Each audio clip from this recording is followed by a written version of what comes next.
Bismillahirrahmanirrahim. Assalamualaikum warahmatullahi wabarakatuh. Nama saya Vivian Anugrah dengan NPM 21910111185. Sebelumnya video ini dimaksudkan untuk memenuhi tugas mata kuliah isu strategi PAE kontemporer dengan dosen pengampu Bapak Adi Sudrajat. Dalam video ini saya akan menjelaskan komentar saya mengenai pentingnya perlakuan masyarakat dan dunia pendidikan atau sekolah terhadap penyandang disabilitas, khususnya dalam pandangan Islam. Yang pertama, saya akan menjelaskan apa sih disabilitas itu. Nah, istilah disabilitas ini mencakup seluruh penurunan nilai, pembatasan aktivitas, partisipasi, atau keterlibatannya dalam suatu hal. Disabilitas menggambarkan adanya ketidakmampuan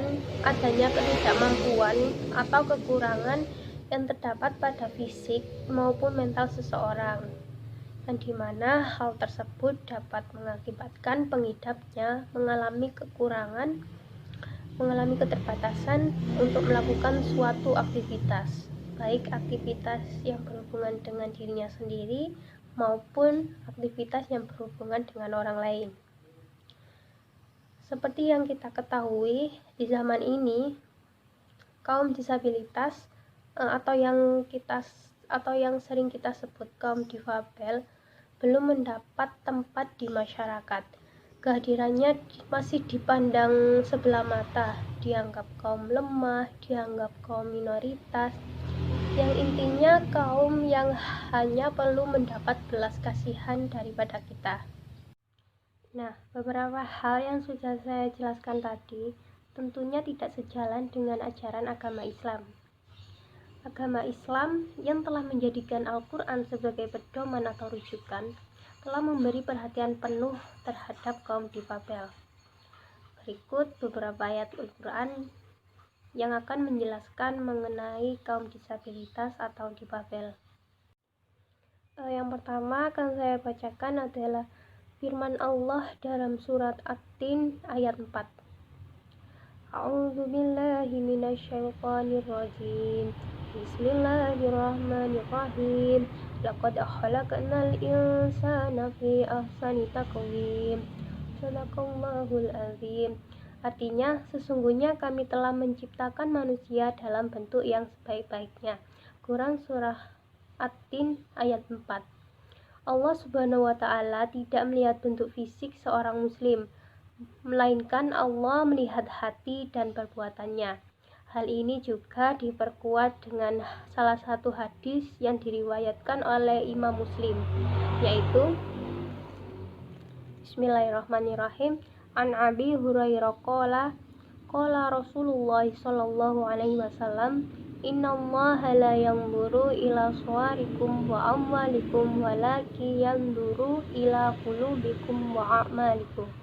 Artinya, dari Abu Hurairah radhiyallahu an, Rasulullah sallallahu alaihi wasallam bersabda, sesungguhnya Allah tidak melihat kepada bentuk dan harta kalian, akan tetapi Allah melihat kepada hati dan perbuatan kalian. Sahih Muslim juz 4.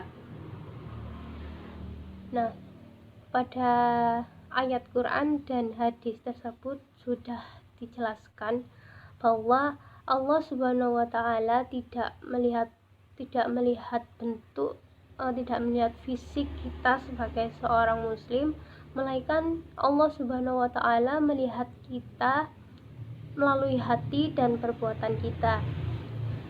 Jadi, tidak ada gunanya kita membeda-bedakan kaum disabilitas atau kaum difabel. Selanjutnya, saya mengambil firman Allah dalam surat Al-Fat ayat 17. A'udzubillahi minasyaitonirrajim. Bismillahirrahmanirrahim. Laisa 'alal a'ma harajun wala 'alal a'raji harajun wala 'alal maridi harajun. Wa may yuti'illaha wa rasulahu yudkhilhu jannatin tajri min tahtihal anhar wa may yatawalla yu'adzibuhu 'adzaban alima. Shadaqallahul azim. Nah, artinya tiada dosa atas orang-orang yang buta dan atas orang-orang yang pincang dan atas orang-orang yang sakit apabila tidak ikut berperang. Dan barang siapa yang taat kepada Allah dan Rasul-Nya, niscaya Allah akan memasukkannya ke dalam surga yang mengalir di bawahnya sungai-sungai. Dan barang siapa yang berpaling, niscaya akan diazabnya dengan azab yang pedih. Quran Surat Al-Fat ayat 17. Kemudian diriwayatkan dari Ibnu Abbas bahwa waktu ayat yang mengancam orang-orang yang tidak mau ikut berjihad bersama Rasulullah, kemudian orang-orang yang lumpuh berkata, "Bagaimana dengan kami ya Rasulullah?" Sebagai jawabannya, turunlah ayat ini. Dalam ayat ini, Allah menjelaskan bahwa alasan-alasan yang diperbolehkan bagi seseorang muslim untuk tidak ikut berperang adalah karena buta, karena pincang, cacat jasmani, atau sakit lainnya. Muqatil berkata, Nabi SAW membenarkan alasan-alasan orang yang sakit untuk tidak ikut bersama Rasulullah ke Hudaybiyah dengan alasan ayat ini. Jadi, Allah Subhanahu wa Ta'ala memberi perhatian dalam ayat ini memberi perhatian kepada kaum disabilitas atau kaum difabel. Kaum difabel yang memiliki kecacatan atau kekurangan diperbolehkan untuk tidak mengikuti perang. Nah, pada ayat-ayat Al-Quran yang sudah saya jelaskan, bahwa pada prinsip sebenarnya Al-Quran memberikan perlakuan khusus terhadap seseorang yang meskipun orang tersebut memiliki fisik yang terbatas, tetapi mereka tetap memiliki lahan ibadah serta kontribusi aktif sosial terhadap lingkungan sekitarnya, sehingga kaum difabel pun dapat bermanfaat bagi lingkungan dan sekitarnya. Oleh karena itu, tidaklah ada pijakan teologis maupun normatif dalam Islam untuk mentolerir adanya tindakan diskriminatif terhadap siapapun, termasuk juga kaum difabel.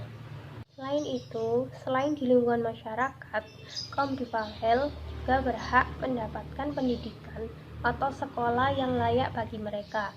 Seperti saat ini, layanan pendidikan inklusif yang dapat diperoleh oleh anak berkebutuhan khusus tidak selalu ditempatkan pada sekolah luar biasa, apa yang kita kenal dengan SLB. Akan tetapi, anak berkebutuhan khusus dapat ditempatkan pada sekolah yang telah menerapkan sistem pendidikan inklusif. Di sekolah tersebut telah menyediakan layanan pendidikan yang mengakomodasikan berbagai kebutuhan dan layanan pendidikan untuk anak beragam sesuai dengan kondisi fisik, mental, dan emosi anak. Sebagai penutup, saya akan memberikan suatu cara yang dapat kita lakukan untuk berkontribusi terhadap masyarakat inklusif, yaitu kita dapat meningkatkan rasa peduli kita untuk membantu mensejahterakan mereka, saling menghargai, saling menghormati, dan saling menerima mereka di tengah-tengah lingkungan kita. Sekian, saya rasa cukup yang bisa saya sampaikan pada pembahasan kali ini. Semoga dapat bermanfaat bagi kita semua. Saya mohon maaf apabila terdapat banyak salah kata atau banyak kurangnya dalam penyampaian materi kali ini. Terima kasih. Wassalamualaikum warahmatullahi wabarakatuh.